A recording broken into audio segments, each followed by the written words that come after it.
Hello दोस्तों, आलिम coaching classes में आपका स्वागत है। आज हम बात करेंगे फिजिक्स के एक इम्पोर्टेंट क्वेश्चन के बारे में जो बोर्ड एग्जाम में बहुत ज्यादा पूछा जाता है। ये चैप्टर 2 से लिया गया है। समांतर प्लेट संधारित्र की धारिता जब प्लेटों के बीच आंशिक रूप से परावैद्युतांक भरा हो। देखिएगा, इसमें सबसे पहले हम क्या करेंगे, दो समांतर प्लेट बना लेंगे। इसमें एक ये समांतर प्लेट बना लेते हैं और ये दूसरी समांतर प्लेट बना लेते हैं। ये दो समांतर प्लेट हैं। अब पहली प्लेट पर प्लस क्यू चार्ज होता है, पहली प्लेट पर प्लस क्यू चार्ज ले लेते हैं और दूसरी प्लेट पर नेगेटिव चार्ज होता है। ये दूसरी प्लेट पे चार्ज है। दूसरी प्लेट को हम क्या करते हैं, पृथ्वी से कनेक्ट कर देते हैं, पृथ्वी से जोड़ देते हैं दूसरी प्लेट को। प्लेटों के बीच के आयतन में आंशिक रूप से एक परावैद्युतांक की पट्टी रख देते हैं। आंशिक रूप से क्या करते हैं, एक परावैद्युतांक की पट्टी रख देते हैं। इस तरीके से हमने क्या करा, एक परावैद्युतांक की पट्टी रख दी और इसका परावैद्युतांक का नेतांक कैपिटल टी है और परावैद्युतांक की जो मोटाई है वो स्मॉल टी से इसको रिप्रेजेंट करते हैं। समांतर प्लेटों के बीच की दूरी स्मॉल डी है। समांतर प्लेटों के बीच की दूरी स्मॉल डी से रिप्रेजेंट करते हैं। अब हम क्या लिखेंगे कि माना दो समांतर प्लेट जिनमें प्रत्येक प्लेट का क्षेत्रफल कैपिटल ए है तथा इनके बीच आंशिक रूप से एक परावैद्युतांक की पट्टी रखी गई है जिसकी मोटाई स्मॉल टी है। उसके बाद क्या लिखेंगे, दोनों प्लेटों के बीच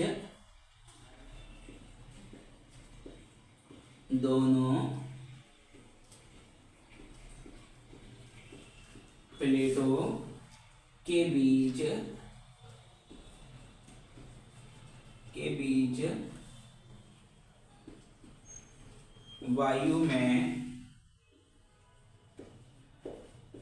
वैद्युत क्षेत्र की तीव्रता इसके लिए फार्मूला होगा, वायु में निकालना है, ई नॉट से रिप्रेजेंट करेंगे बराबर sigma upon epsilon S not. अब लिखेंगे दोनों प्लेटों के बीच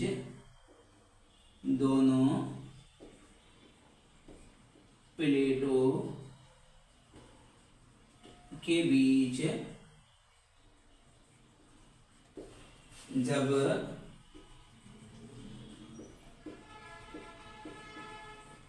परावैद्युतांक की पट्टी रखी हो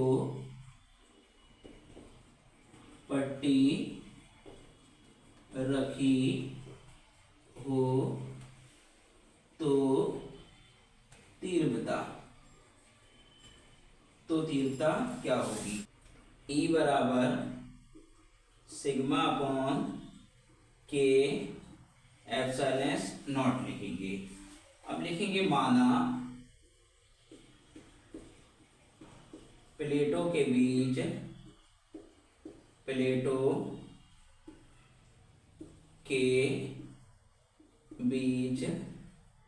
विभवांतर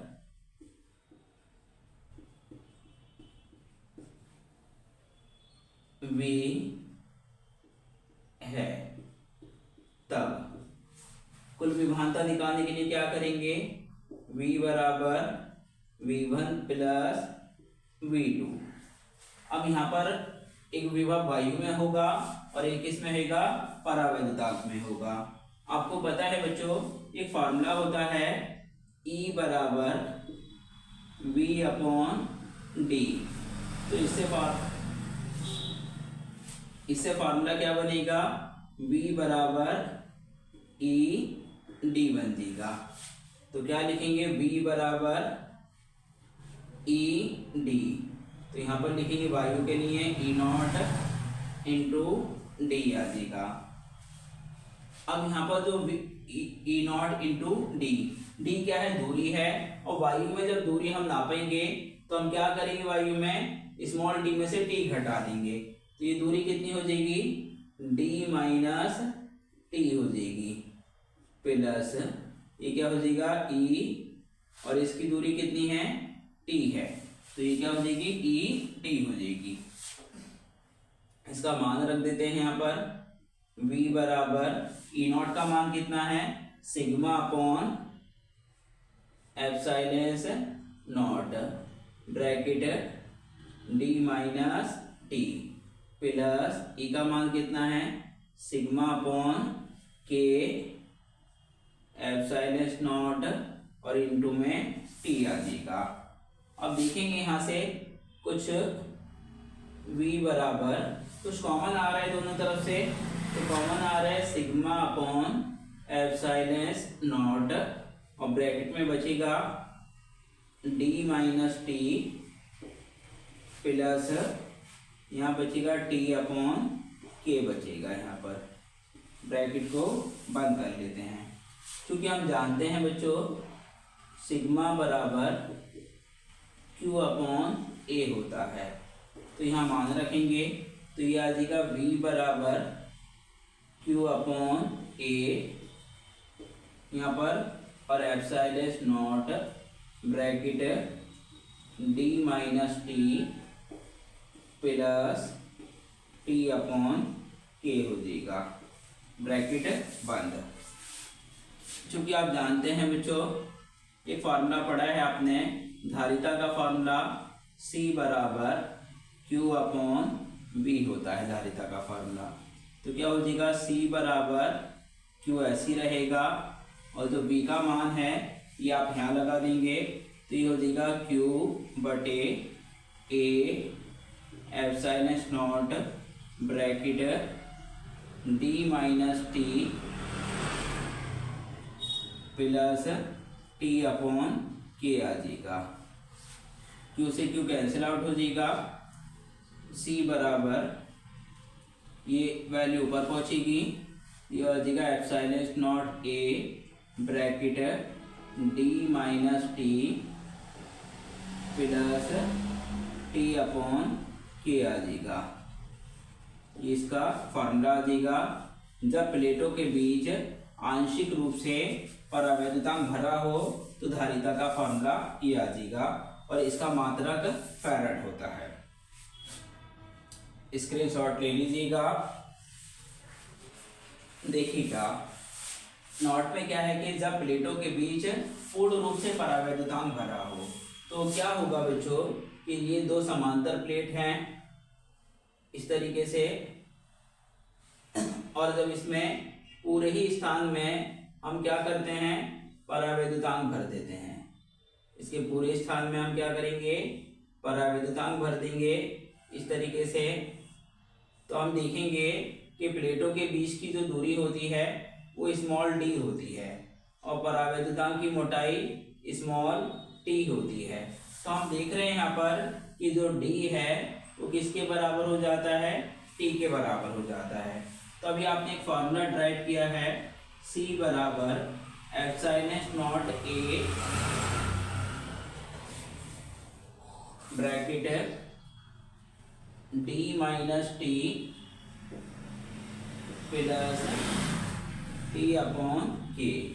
अब यहाँ पर मान रखेंगे C बराबर क्या आ जाएगा? एप्सिलॉन नॉट A ब्रैकेट, अब टी किसके बराबर है? डी के, तो हम लिख सकते हैं डी माइनस टी के स्थान पे डी लिखेंगे, प्लस यहाँ पर टी के स्थान पे डी अपॉन के आ जाएगा, ब्रैकेट बंद। डी से डी कैंसिल आउट हो जाएगा, तो सी बराबर आ जाएगा epsilon not a upon D upon के आ जाएगा। तो सी बराबर के ऊपर पहुंचेगा, तो फार्मूला हो जाएगा कि epsilon not a upon D. ये कब होगा धारिता का फार्मूला? जब पूर्ण रूप से परावैद्युतांक भरा हो। सेकंड पॉइंट आता है बच्चों इसी का, जब प्लेटों के बीच पूर्ण रूप से वायु भरी हो, पूर्ण रूप से वायु भरी हो। जब पूर्ण रूप से वायु भरी होगी तो बच्चों क्या होगा कि इसमें पूरे में परावैद्युतांक नहीं होगा, तो परावैद्युतांक की मोटाई भी नहीं होगी, तो T बराबर कितना हो जाएगा 0। हमने फॉर्मूला आंशिक रूप वाला ड्राइव करा था, epsilon not A upon D minus T plus T upon के फॉर्मूला हमने ड्राइव करा था। तो क्या होगा बच्चों, C बराबर epsilon not A upon D minus T की वैल्यू कितनी हो जाएगी 0 प्लस 0 अपॉन के आ जाएगा। तो क्या बचेगा बच्चों, C बराबर एप्सिलॉन नॉट A अपॉन केवल D बचेगा। ये कब होगा फॉर्मूला, जब प्लेटों के बीच पूर्ण रूप से वायु भरी हो। अगर वीडियोस अच्छे लगे तो प्लीज़ वीडियो को सब्सक्राइब करना ना भूलें। Thank you.